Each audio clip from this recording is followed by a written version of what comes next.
E aí, pessoal do Me Salva, tudo certo? Vamos para mais uma aula desse nosso módulo sobre história regional, história do Rio Grande do Sul.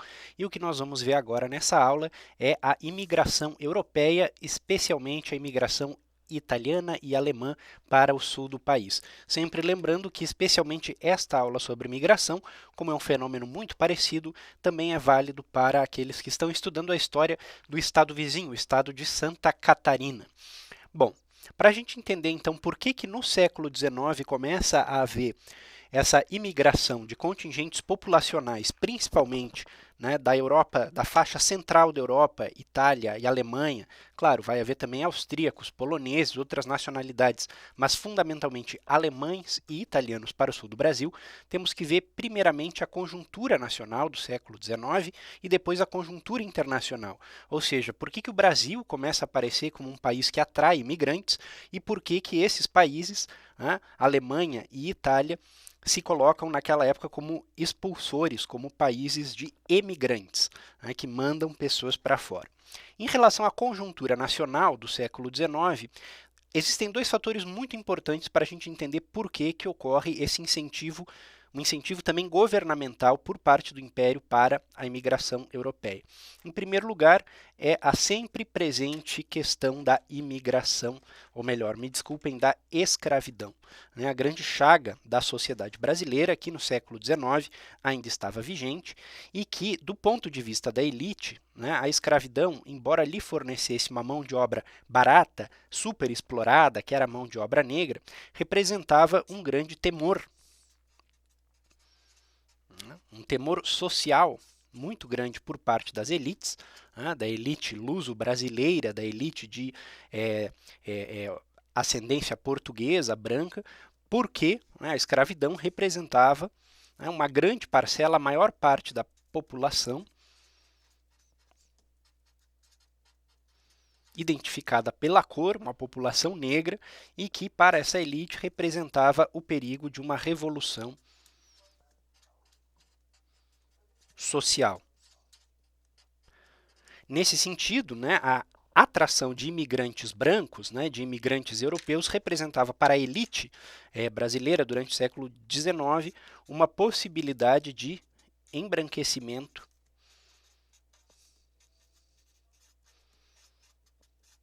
da população e de constituição na sociedade brasileira de um contingente branco maior do que aquele que até então existia sob a sombra do temor de uma revolução social patrocinada, ou melhor, realizada pelos negros escravos. Outra questão importante, de certa maneira também ligada a isso, é a ocupação territorial. Como nós vimos, o sul do Brasil se coloca no conjunto colonial e depois, logo após a independência, como uma zona de fronteira. O Brasil, o Império Brasileiro ocupava um grande território na América e que acreditava-se que deveria se ocupar, colonizar os grandes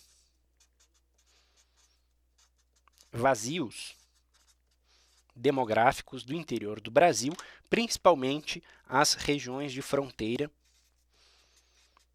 como o sul do país. E especialmente aqui o Rio Grande do Sul, pela sua proximidade com os países do Prata e pela desconfiança natural da elite do centro do país com as elites pecuárias gaúchas, que, como nós vimos, sempre protagonizando conflitos armados, muitas vezes em aliança incômoda com as elites vizinhas da região do Prata.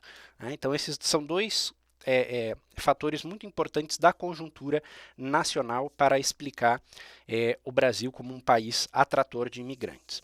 Em relação à conjuntura internacional, e pensando aqui especialmente no caso da Alemanha e da Itália, o que nós podemos dizer é que é o momento em que se desenvolve a Revolução Industrial, que nós já vimos, inicia-se na Grã-Bretanha, mas depois se espalha a partir da segunda metade do século XIX pelo continente, e que tem como consequência, em muitos lugares, a concentração fundiária, ou seja, da terra. Começa a haver uma mercantilização da terra e um desaparecimento das terras comunais, aquelas terras que lá na Europa, né, eram utilizadas pelas comunidades em regime de partilha comum. Agora a terra começa a virar uma mercadoria cara, né, dentro desse contexto de desenvolvimento do capitalismo, os campos começam a ser cercados, as terras comunais começam a escassear e isso produz um grande êxodo rural. Uma parte desse êxodo rural é capturado pela indústria que se desenvolve nos centros urbanos desses países europeus. No entanto, uma outra parte desse êxodo rural começa a se constituir como um excedente populacional não absorvido plenamente pelo emprego oferecido nas cidades, não absorvido pelo emprego oferecido pela indústria e que começa a se tornar imigrantes, ou melhor, né, no caso da Europa, emigrantes em potencial para outros países. Né? A questão dos excedentes populacionais gerados pelo processo de desenvolvimento do capitalismo e da Revolução Industrial. E no campo político, também as unificações nacionais. Né? Os países aqui começam a se unificar, a Itália mais tardiamente e a Alemanha, né, dois países que se unificam tardiamente e que também, né, esse processo de unificação política produz alguns excedentes populacionais, principalmente algumas subetnias, né, germânicas ou italianas, que começam também a consistirem em excedentes populacionais, né, que vão se constituir então como emigrantes para outros países. Bom, e vendo então como ocorre, né, a imigração alemã no sul do país, que são aqueles primeiros a chegar. Né, e chegam muito cedo, né? As primeiras colônias alemãs, por exemplo, no estado aqui do Rio Grande do Sul, na época, província de São Pedro, vão, né, se localizar nas regiões adjacentes à capital da província, Porto Alegre, ali onde está o Vale dos Sinos, Vale do Taquari, né, as regiões do estuário do Guaíba, né, tão cedo quanto o ano de 1824, logo depois da independência. E isso também é muito cedo que ocorre a imigração alemã devido às relações familiares da família imperial brasileira com, né, uma das nobrezas alemãs, né, sempre lembrando que as esposas de Dom Pedro I, ambas eram alemãs. Então essa proximidade familiar também atrai esses imigrantes. Como eu disse, no Rio Grande do Sul se estabelecem aqui próximos, né, na rede hidrográfica do Guaíba. Em Santa Catarina também existe uma imigração bastante cedo, né, o primeiro núcleo no que hoje é a cidade de São Pedro de Alcântara, próximo da capital da então província de Santa Catarina, que era Desterro, hoje Florianópolis, mas o grosso, né, dos imigrantes alemães de Santa Catarina vão se estabelecer aqui mais ao norte, próximo nas encostas do Vale do Itajaí, onde hoje está lá Blumenau, Brusque, etc. Joinville aqui mais acima. Né? Então vão aqui mais ou menos nessas regiões que vão se estabelecer esses imigrantes alemães. Qual é a característica, né, dessas colônias alemãs que vão surgir?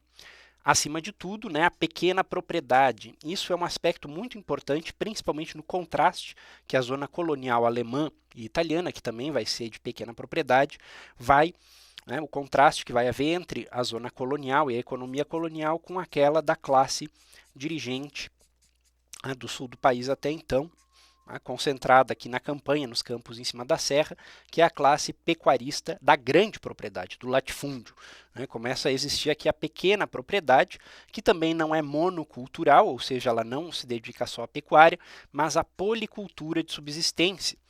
Ou seja, a pequena agricultura, uma grande sorte de vegetais, também, né, a criação de frango, a criação de porco, muito importante na imigração alemã, que vai então consistir, né, num elemento de diversificação econômica aqui nos territórios do sul do país. E também, né, a pequena manufatura, né, ou seja, os ferreiros, os sapateiros, né, os artesãos de couro também vão ser muito importantes aqui na imigração alemã.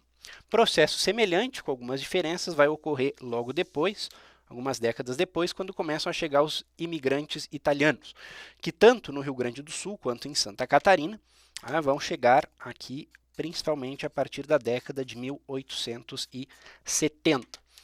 Onde vão se estabelecer esses imigrantes italianos? Né? Normalmente nas zonas adjacentes às colônias alemãs, Ou seja, né, se nós pensarmos aqui no Rio Grande do Sul, que é a zona ao norte da capital, né, Vale dos Sinos, Vale do Taquari, já estava ocupado pelos alemães, as colônias italianas vão surgir na encosta do Planalto, no que nós conhecemos como Serra Gaúcha, onde hoje estão Caxias do Sul, Bento Gonçalves, Farroupilha e também um pouco aqui, né, mais ao centro do estado, onde se estabeleceu a quarta colônia da imigração italiana próxima a Santa Maria.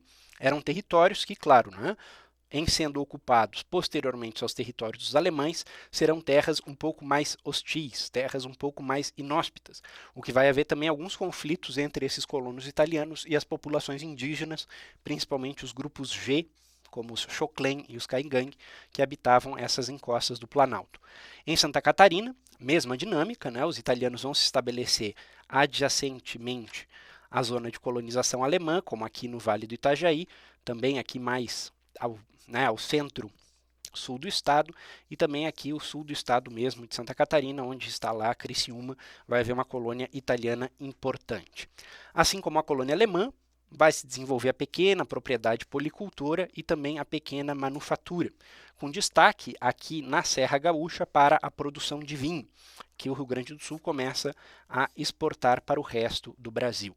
É importante notar, né, que assim como Santa Catarina e Rio Grande do Sul, nessa época, eram estados, né, cuja economia era subsidiária em relação ao resto do país, ou seja, eram economias que forneciam, né, produtos para o mercado interno brasileiro, isso será reforçado e diversificado pelos contingentes imigratórios, tanto alemães quanto italianos.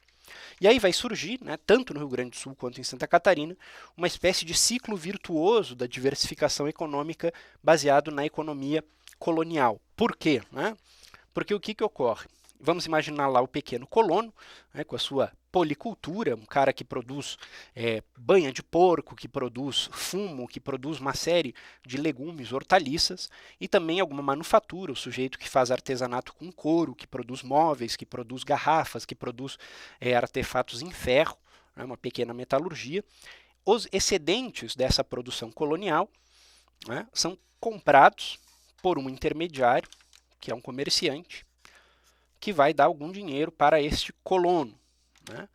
Este comerciante vai receber, então, do mercado consumidor, né, tanto o local quanto as cidades, né, os núcleos urbanos, Porto Alegre, Pelotas, Desterro, mas também o mercado consumidor do resto do Brasil, né, também vai receber algum capital oriundo dessas transações. Né? Ou seja, a mercadoria flui do colono pelo comerciante ao mercado consumidor e do mercado consumidor, via o comerciante, flui dinheiro para o colono. Ora, o lucro do comerciante, tanto o lucro do comerciante quanto o lucro do colono, vão começar a ser reinvestidos por esses sujeitos. E isso é muito importante, muito interessante, porque será graças à economia colonial, tanto protagonizada pelos colonos, quanto por uma classe, né, de descendentes de italianos e alemães comerciantes, que vai haver um processo de acúmulo de capital primitivo